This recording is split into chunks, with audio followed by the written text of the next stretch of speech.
I count it a privilege to come and speak at DYA, but it's also absolutely terrifying. Now, I'm not intimidated, but I'm terrified. Mainly because half of the room has gone through my youth group and y'all know me. You know my dirty, you know all my nonsense, you know my goofy. The other half of you look at me like, dude, you're too old to be in the room. I get it, don't worry about it. I am where you aspire to be one day, so just trust me. I found a lady and I tricked her into marrying me and she's stuck with me forever, so I'm where you want to be one day. I want to say this too. I was talking with Pastor Rachel today, and Pastor Rachel's going to be preaching next week, and she's talking about the Holy Spirit, and of course, because she's more spiritual than anybody I know, so that makes total sense. I really don't understand. I don't know what you came in here with tonight. I don't have a clue. I don't know why you even showed up. I'm glad you did, but I don't know why you did. But the fact you're here tells me one simple thing. You're looking for something. Now, I don't know what that something is, but you're looking for something. Otherwise, you'd be sitting at home, not looking for anything. But the fact you're in this place tonight tells me that you're looking for something. Now, I'm going to answer a question tonight. I'm actually kind of excited about what I'm getting ready to talk about. See, I told you it wasn't going to work for long. I got to stand up. The boy can't sit still. It's not in my nature.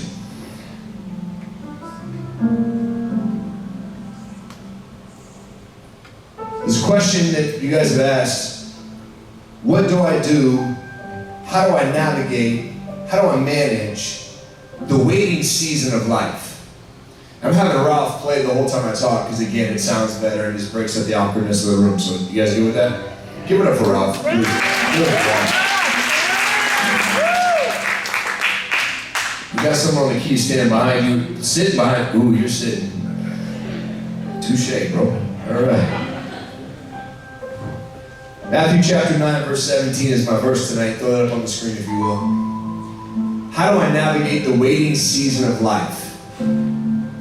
Matthew chapter 9, verse 17, Jesus was speaking. He says, neither do people pour new wine into old wineskins.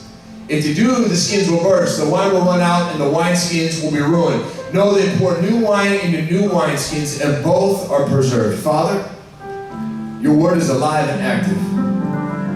I'm being honest, God, I have been looking around this room tonight, and I've got some preset dispositions about some people in this room, and I pray you forgive me for that.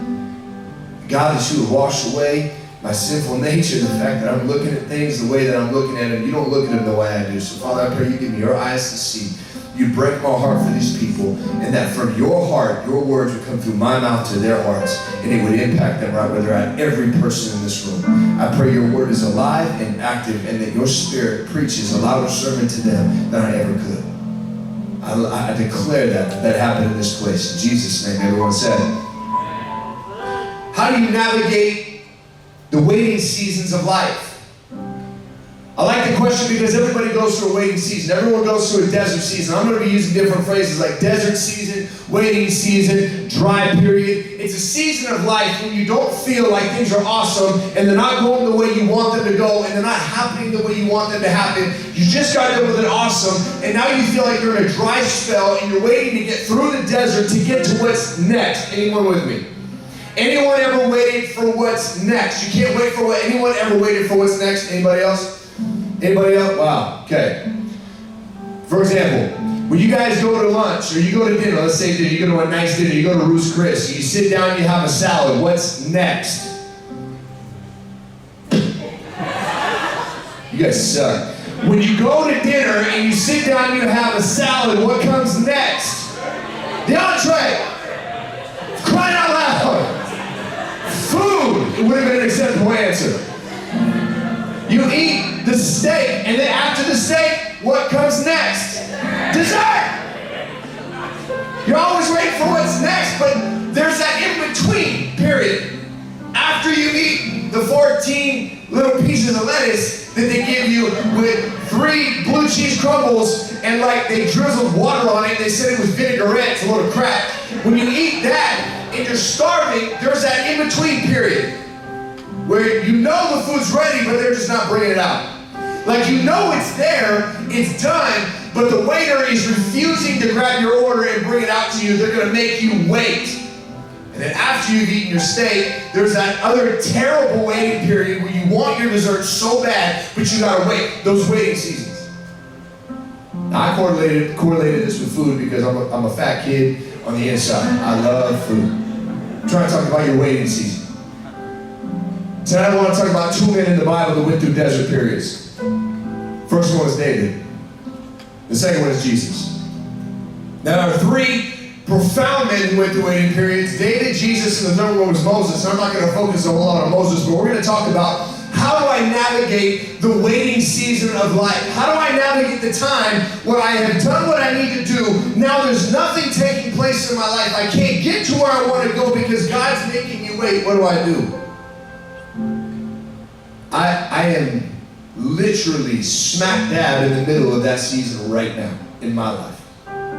I've been in a waiting season for I can't tell you how long because I'm so mad that I'm still in it, I quit counting. It is the most frustrating season because you want to go and do and be productive, but God is telling you, sit and wait and be with me. But God, I don't want to just sit, I want to go do. And he goes, but I don't need you to do, I need you to be. I don't want you to produce, I just need you to sit and listen. God, I don't want to listen. I want to go do for you because that's how I find my value is in what I do for you. God's going, you don't have value in what you accomplish for me. You have value in being with me. I'm in the middle of this. Some of what I'm going to talk about tonight is leadership principles. So I hope you're here because I believe with everything in me that every person in this room needs to benefit in one way or another from leadership. Learning leadership. Don't be afraid to shout me out some amens. You guys with me? Everything, I'm watching you, boy. Don't be afraid to shout me out some amens. I'm going to talk about some leadership stuff from the life of David and the waiting season that he had. And we're going to talk about Jesus and the desert period he had. David went through a long waiting period from the time he was anointed until he actually became king. In 1 Samuel chapter 16, verse 13, David is anointed by the prophet Samuel. And then in verse 21, David enters Saul's service and becomes his armor bearer. You know the story, David's out tending sheep. Samuel goes to David's house and asks his father Jesse, I need all of your boys here. And Jesse brings all of his oldest sons except for David out. And he rejects every one of them, the oldest one, the second oldest, the third oldest, all the way down to the second to the last. And Samuel goes, do you have any other boys? He goes, yeah, I got the young one, David. He's out in the field tending sheep. He smells bad. He's been out there all day. You want me to get him in? Samuel goes, get him in here. In front of all of David's brothers, he's anointed the king. And then what does David do after he's done getting anointed king? What does he do? He goes back out to the field. Goes right back out to tending sheep.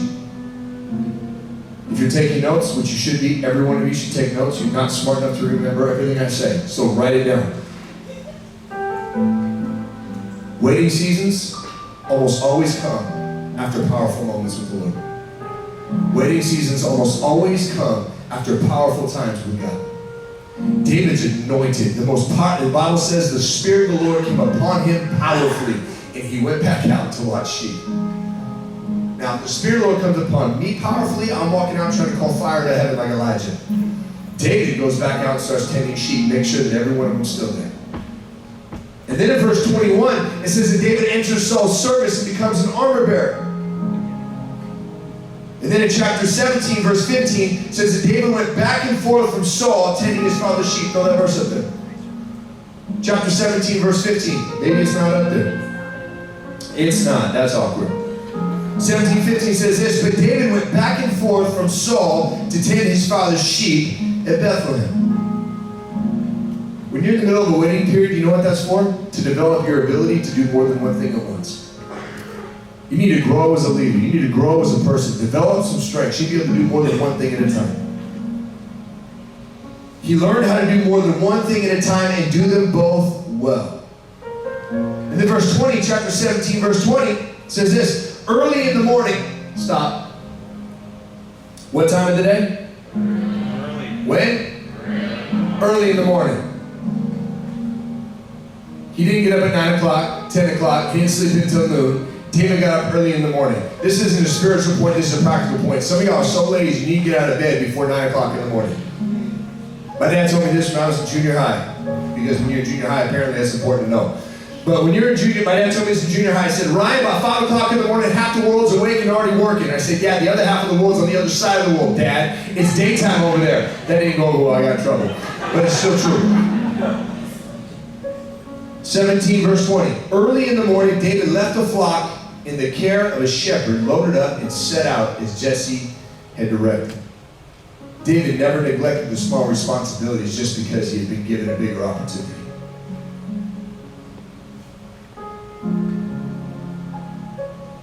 I'll be honest with you. Every time I get given a big opportunity, the first thing I want to let go of is all the little responsibilities I've been given. You know, when I got my driver's license, when I was 16 years old, I got my driver's license. And I started driving 45 minutes. I lived in Galt. If you don't know where Galt is, that's fine. Galt barely knows where Galt is. When I lived in Galt, I drove from Galt all the way to Capital Christian Center for high school, right off Highway 50, every day for 3 years. I got my license as a sophomore. Yes, I was a 16-year-old sophomore. Shut up. I got held back in first grade. When I started driving, that's a big responsibility.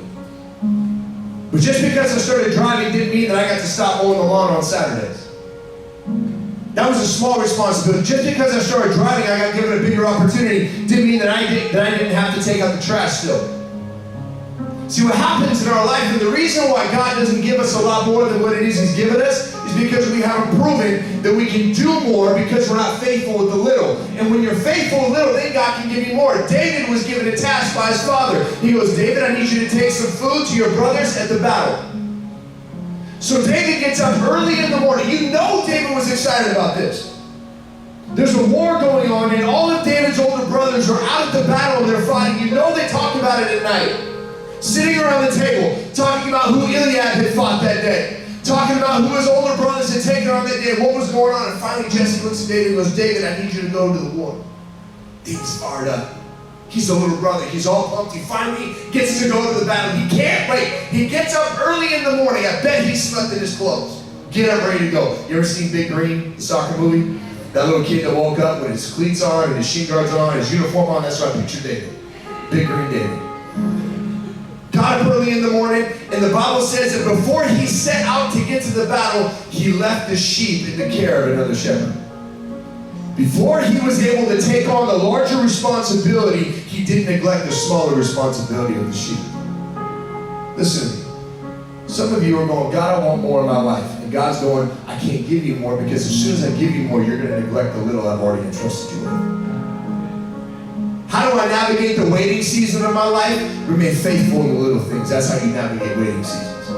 Remain faithful in the little things, because the moment that you neglect the little things, you'll never value the bigger things. If you don't value small things, you'll never value big things. I love Pastor Greg. I respect that man with everything in me. He pastors a massive church, but doesn't waste a single piece of paper. He pastors thousands of people, but stands at the front door of the church and greets every one of them on their way out. He pastors an incredible church that is literally changing culture, but he has not missed one opportunity to build a bike. You know why God has trusted Pastor Greg with more? Because Pastor Greg has proven that he never forgets about the little things. He pays attention to the small things. Because when you're faithful with small things, God can trust you with bigger things. How do I get through a waiting season to get to bigger things? Remain faithful in the little things.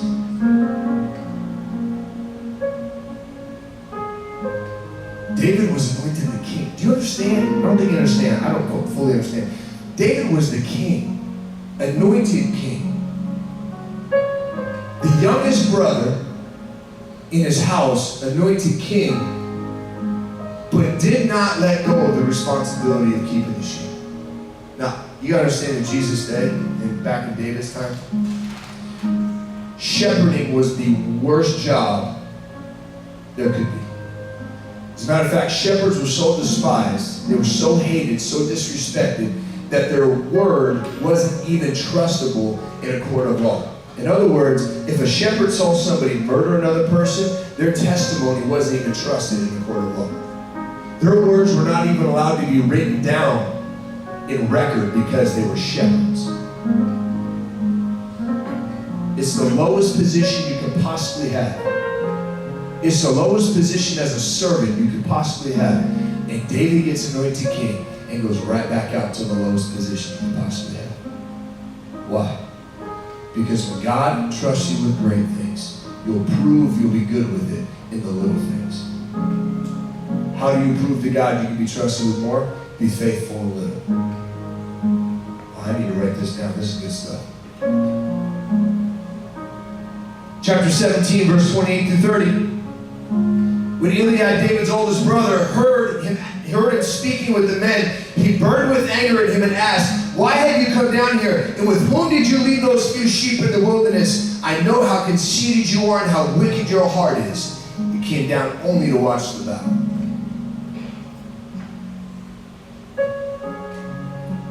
David gets to the battle. He drops the cheese and the bread and the wine that his father sent with the keeper of the supplies. He runs to the front lines to go see his brothers. He hasn't seen his brothers in months. Can't wait to hug. Can't wait to say hi. Can't wait to find out what's going on. Can't wait to make sure they're okay. He gets to the front lines and he hears Goliath shouting defiance. And he goes, "Who is this guy who's out here talking? What is he talking about? Who is this guy?" And David's oldest brother, Eliab, the guy who got passed on first for the king, the guy who Samuel looked at and goes, "Yeah, that's not the one." That brother hears David asking, "Who's this Goliath?" And he turns to David and he starts to become a critic of David. "David, what are you doing here? Why are you even here? And since you're here, who'd you leave those few sheep with? That lowly position that you do in our family.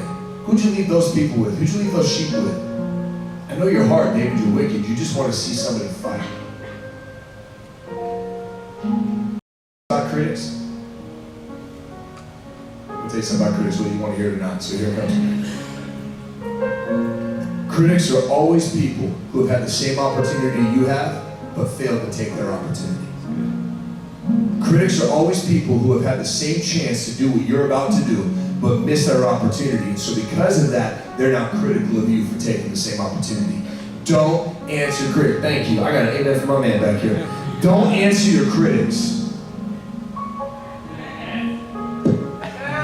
Thank you.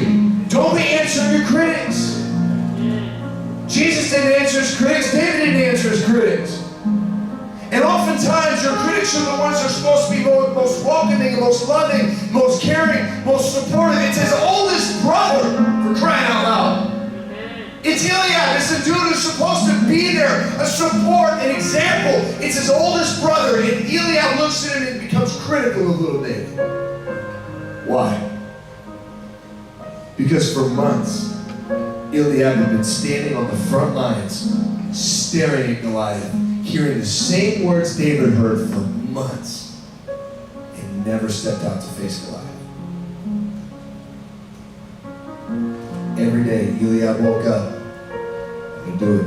Today I'm going to take on Goliath. I'm going to kill him because I know God can do it." And as soon as he stepped out to the lines and had the opportunity to face the giant, he became fearful and stepped back at the opportunity.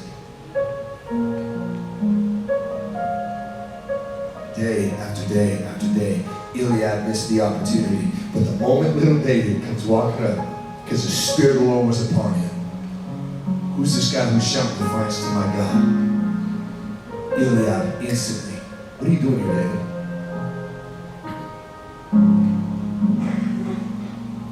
Can I tell you something? If you're a critical person, I just want to challenge you. Stop. But also, check why you're being critical. Is it because you've missed a lot of opportunities and somebody else has finally taken theirs? And now you're mad that you missed your opportunity? Can I tell you what you need to do as a critical person? Don't miss the next opportunity. God's not going to pass you up forever. Another opportunity is coming. Just don't miss that one.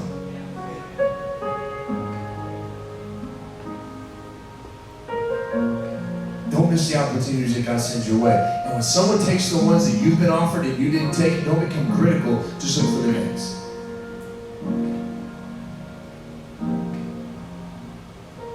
What do I do in the dry seasons?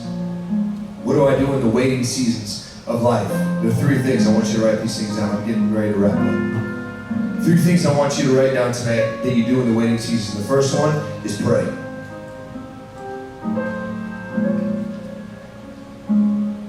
Time with God over doing for God.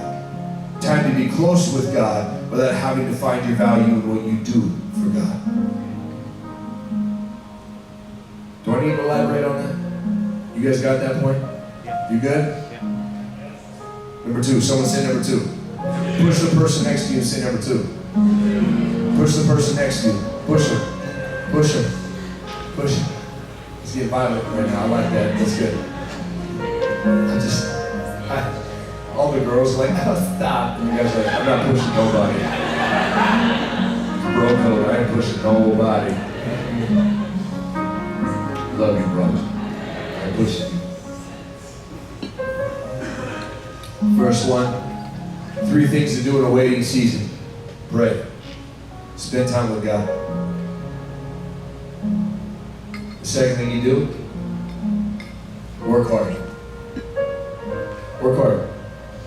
Those are 2 words that we say a lot, but we don't often do. Work hard. Work hard.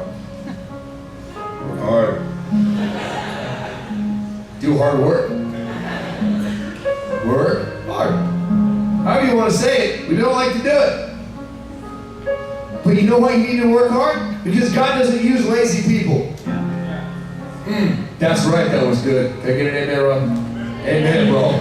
My man's working back here. God doesn't use lazy people. But Pastor Ryan, I'm just waiting for God to provide me with my opportunity.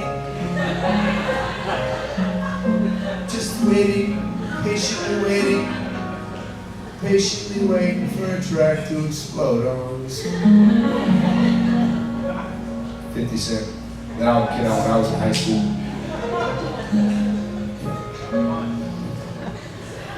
Back when you could be a rap artist, not have the word little in front of your name and still be good.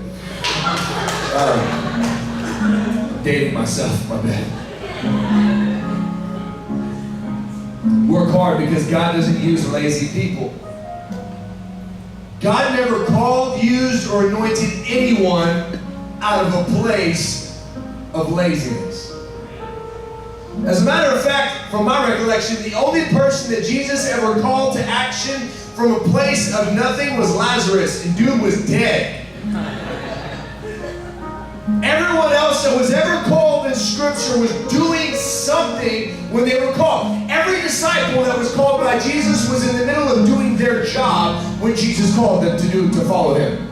I just want Jesus to call me. And Jesus is going, I'm not calling you off your couch. I'm going to call you when you're in the middle of something.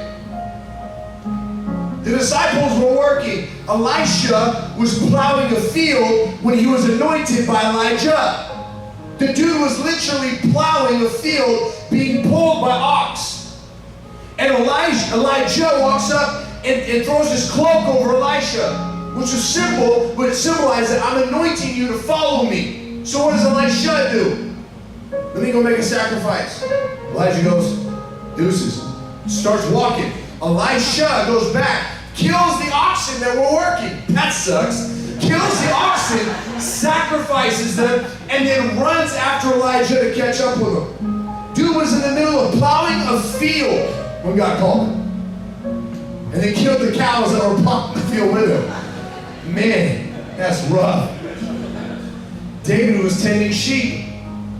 Gideon was baking bread in a wine press. The best part about Gideon is that he was called while doing the right thing in the wrong place. God can call you doing the right thing in the wrong place. Gideon is trying to make bread in a wine press. I don't know if you understand that. That doesn't work. It doesn't work. It doesn't work. This is not going to happen. He's trying to make, somebody really thinks that's funny. He's trying to make bread underground because the enemy killed everyone who made anything. He's like, I'm hungry, I'm going underground, I'm going to make some food. And God calls him in hiding. He's hiding out of fear, and God calls him. Moses was chasing a lost sheep, and then he starts talking to a burning bush. You know, Moses, we talked about Moses, and the Bible says that never before or since Moses has God ever listened to a man. Moses had a relationship with God that no one on earth has ever had. He was the brother of Pharaoh, the son of the queen of Egypt. He was a murderer. He went AWOL, got lost in the desert, found by some random people, ends up marrying one of the random people, starts tending random people's sheep for years, loses one of them, goes after him up a mountain, and while he's chasing a random person's sheep, a bush starts talking to him. You want to talk about having a weird life? Some of you think you have a weird life. But God called Moses because he was doing something. Yeah, he was a murderer. Yeah, he had ran from being a murderer. Sure, he was on the backside of the desert watching a bunch of nasty sheep. But he was doing something. God doesn't call lazy people. Think about Paul. It's my favorite one, Paul. Paul was on his way to go kill some people, and Jesus showed up and called him. Now, I don't condone that, but Paul was on his way to go kill some Christians. And Jesus goes, you know what, I'm going to use this dude. I like this guy. I like this guy. He's crazy, but I like him. I'm going to use him. Don't worry, I'll get it back. He's got some shipwrecks. We're going to get it back for this, but don't worry about it. I'm going to call this guy.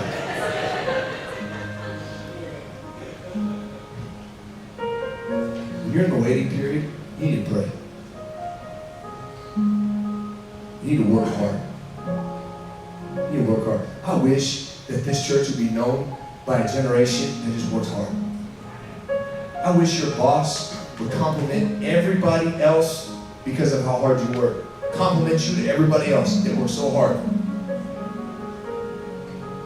I just want a promotion. Work hard.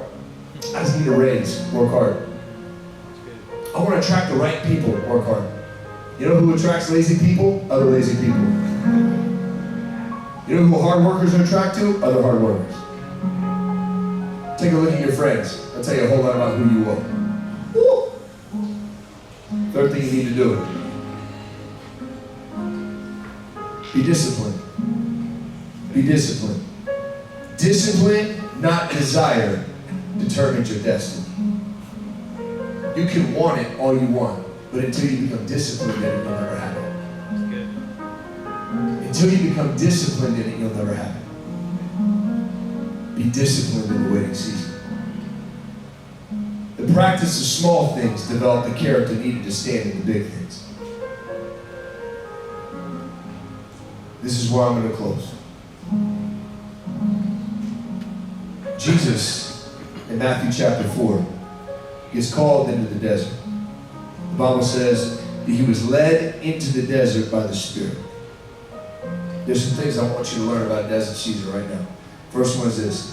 Jesus was led into the wilderness. Desert seasons are intentional. Desert seasons are intentional, not accidental. And you need to know this. You need to know the difference between a desert season and just being distant from God.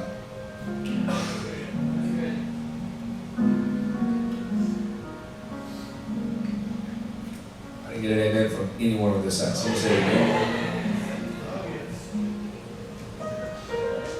You need to know the difference between being in a desert season and just being distant from the Lord because you don't spend time with the Lord. Desert seasons are dry. You don't get a whole lot from God. They're not fun. But there's a whole different feeling in a desert season than just being distant from God. Some of you go, I'm just in a desert. No, you just don't have a relationship with God. No, you know him. You like him. Yay, Jesus. You're a fan. You think he's cool. You don't have a relationship with him. Greatest concept I've heard. We don't need any more fans of Jesus. We need more followers of Jesus. I don't need people who come up here and sing, I'm sorry, Jesus. I need people who are willing to say, Jesus, here I am, send me. I need people who are willing to walk so close to Jesus that they're covered in the dust of his sandals.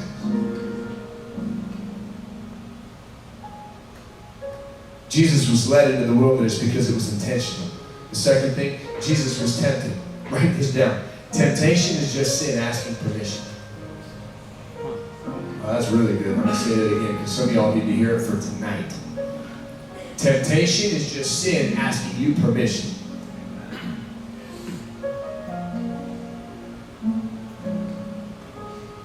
Hear it. Next time you get tempted to do something, just view it this way. This is sin knocking on the door of your heart going, can I come in? You're always going to have it then. Amen. It's born again. Can I come in? Amen. This is lack of self-control again. Can I come in? Amen. She looking good. Can I come in? Temptation is just sin asking permission. You know who else is standing at the door of your heart knocking? Every day. Jesus. You gonna let him in, or you gonna let temptation in? You only got room for one. Which one are you gonna let in? Number 3. Before the first 2 temptations that the devil walks Jesus through in the wilderness, he asks the question, if you are the Son of God. The enemy's going to try and take advantage of what God has brought you into to make you question your identity. You need to understand the real scheme of the devil isn't to get you to sin, it's to get you to question who God has already said you are. The beginning of Matthew 4, the end of Matthew 3, Jesus is baptized and opens heaven and God says, this is my beloved Son, in whom I'm well pleased. And then right after that, Satan shows up and he goes, if you really are the Son of God, if you really are who he says you are, command the stone to be bread. The real scheme of the devil isn't to get you to sin. It's to get you to question who God has said you are. Because if he can get you to believe you're a sinner, then you will do what you believe you are.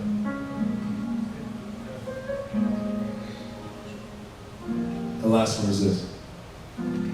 Desert seasons, desert periods are designed to prepare you for seasons of power and authority that are going to come out of you. Jesus gets done with 40 days in the wilderness and he begins his ministry. 3.5 years of flipping the world upside down, causing all kinds of problems. But you've got to get through your desert period. Pray. Pray. Work hard. And be disciplined.